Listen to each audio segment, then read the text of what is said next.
The Nigerian Civil War, also known as the Biafran War, is perhaps the single most significant event in Nigerian history. This 3-year conflict, which raged on from the 6th of July 1967 till the 15th of January 1970, would claim the lives of over 100,000 soldiers and an estimated 2 million civilians, as the Nigerian government, led by General Yakubu Gowon, fought to prevent the secession of the self-proclaimed Republic of Biafra, which was led by General Chukwuemeka Odumegwu Ojukwu. To fully understand the root cause of this brutal conflict, we need to go all the way back to the very beginning. Upon gaining independence from Great Britain in 1960, the newly formed Nigerian Republic was greatly divided as its 3 largest ethnic groups struggled to live in harmony. Beyond the more obvious distinctions like language, clothing, and marriage customs, Nigeria's 3 main ethnic groups also had fundamental differences in values and worldviews, which had been developed over the many centuries leading up to the colonial era and the formation of the Nigerian state. The Igbos, who represented about 60 to 70% of the population of the southeast, were mostly Christians who in the centuries before the colonial era had lived in relatively egalitarian societies. Although most Igbo towns and villages were headed by monarchs known as Ezes, the political decision-making process within Igbo communities was actually quite democratic, as it involved general assemblies composed of title holders and other respected members of Igbo society. Status was acquired through one's ability to solve societal issues, and respect was given primarily to those who had acquired wealth, as opposed to those who had simply inherited it. The character of Okonkwo in the book Things Fall Apart by renowned Nigerian author Chinua Achebe was in many ways the perfect illustration of the uniquely Igbo vision of the self-made man. The Igbo's particular appreciation for wealth creation through hard work is undoubtedly the main reason why many of Nigeria's champions of industry have been of Igbo ancestry. By contrast, the majority Muslim Hausa Fulani, which represented about 65% of the northern population, had lived for many years in feudal societies in which large working-class populations were ruled by small theocratic elites composed of emirs and sultans. As their political leaders often doubled as religious leaders, compliance and submission to the will of the political establishment was not simply a civic duty, but a religious one.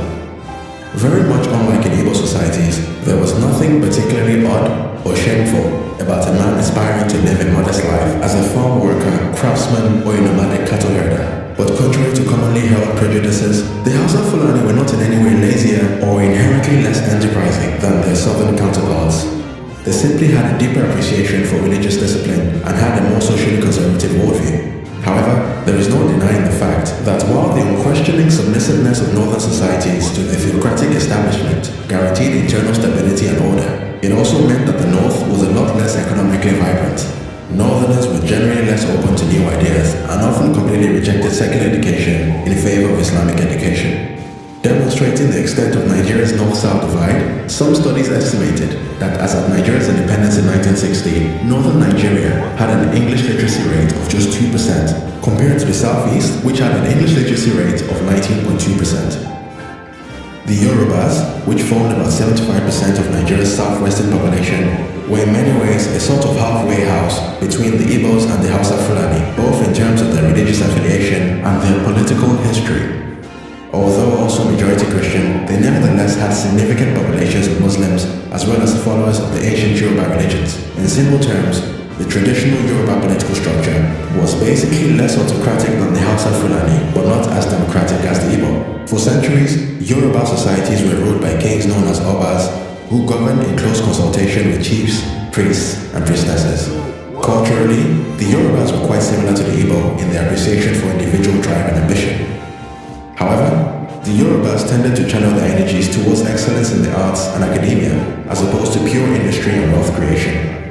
Many of them point to the Yorubas' deep appreciation of the arts as the reason why many of Nigeria's most prominent cultural icons, such as Afrobeat legend Fela Kuti and the Nobel Prize laureate Professor Wole Soyinka, have been of Yoruba ancestry. But to say that the differences between Nigeria's 3 main tribes meant that every Igbo, Yoruba, or Hausa Fulani person hated anyone who wasn't from their tribe would be very far from the truth. In reality, most Yoruba societies got on well enough with Igbo societies. The main culture clash, if you like, was between the Hausa Fulanis of the north and the 2 major ethnic groups of the south. Prior to the colonial era, ancient Yoruba kingdoms such as the Oyo Empire had for many years suffered under several waves of jihadi attacks by the Islamic Sokoto Caliphate of the north, led by the famous Sultan Uthman Dan Fodio. Now, although the Igbos did not have a similar history of warring with the Hausa Fulani, the British colonial enterprise would create the perfect environment for the sharp differences between these two tribes to be brought to the forefront. In 1914, British High Commissioner Frederick Lagarde effectively created the country we know today as Nigeria by bringing the northern and southern regions together in the now infamous Nigerian Amalgamation of 1914. Till this very day, the feeling amongst many Yoruba and Igbo historians is that one of the main purposes of this amalgamation was to place the more affluent South under the control of the autocratic North. The theory goes that by joining the more educated and therefore less controllable southern region to the much larger northern region, the British government was better able to implement its policy of indirect rule, as the amalgamation essentially gave dominion over the entire country to the northern elites, who were significantly less rebellious and generally more amenable to British interests. It is also worth noting that from 1914 onwards, the British adopted a practice of placing northerners in key leadership positions within the colonial administration. Despite being generally better educated, southerners were more often than not limited to managerial and executive roles within the colonial apparatus. When the struggle for Nigeria's independence began to take shape, it was many Yoruba and Igbo intellectuals such as the political activist Fumi Ransom Kuti and the renowned jurist Jaja Wachuku that led the fight for Nigeria's sovereignty. According to some historians, many of the northern elites were not at all welcoming to the idea of an independent Nigeria, as they feared that independence would mean losing the privileged positions that they had enjoyed under the colonial structure. The story goes that as a condition for them agreeing to support the push for Nigeria's independence, the northern leadership specifically demanded that the new nation maintain its colonial political structure. And even though it pretty much guaranteed a continuation of the North's dominance, the Igbo and Yoruba leaders, in their desperation to gain independence at all costs, agreed to the North's demands. And so, upon its independence on the 1st of October 1960, the Nigerian state was divided into three geopolitical regions, in which a disproportionately large northern region was united with two smaller eastern and western regions. Nigeria's British-style parliamentary government was led by its first and only Prime Minister, Alhaji Abubakar Tafawa Balewa, the northern co-founder of his political party, the Northern People's Congress. Tafawa Balewa's NPC party governed in coalition with the Igbo-aligned National Council of Nigeria and the Cameroons, which was led by Nigeria's Governor-General, Dr. Nnamdi Azikiwe, the man who would later go on to serve as the ceremonial president of the First Nigerian Republic, which was established in 1963. The Yoruba-aligned Action Group Party, which was headed by Chief Obafemi Awolowo, played the opposition role. If unity was the goal, then the Nigerian state had gotten off to a very bad start. Nigeria's parliamentary system was a bit of a farce, as Nigeria's three main parties were not built around ideology, but on ethnic nationalism. With the vast majority of Nigeria's general population still largely unfamiliar with the Western-style democratic system of their new country, pretty much everyone voted based on ethnicity. The Southwesterners voted for the AG, the Southeasterners for the NCNC, and the Northerners for the NPC. And as the Northern region was by far the largest constituency, the NPC was basically guaranteed control over Nigeria, as none of the other two parties could compete with the NPC's large northern voting base. As you can imagine, it was only a matter of time before the shoddy foundations on which the Nigerian state had been built began to show serious signs of strain. The entrepreneurial spirit of the Igbos would see many of them move out of their hometowns in search of all the opportunities their new nation had to offer. From Lagos to Benin, Port Harcourt, and even major northern cities like Kano and Kaduna, Igbos began to build businesses and pioneer new industries in the places they migrated to. But as is often the case with successful immigrants, it wasn't long before many of the locals, especially in the north, began to feel more than a bit uncomfortable with the success of their new neighbors. So what do you do for a living?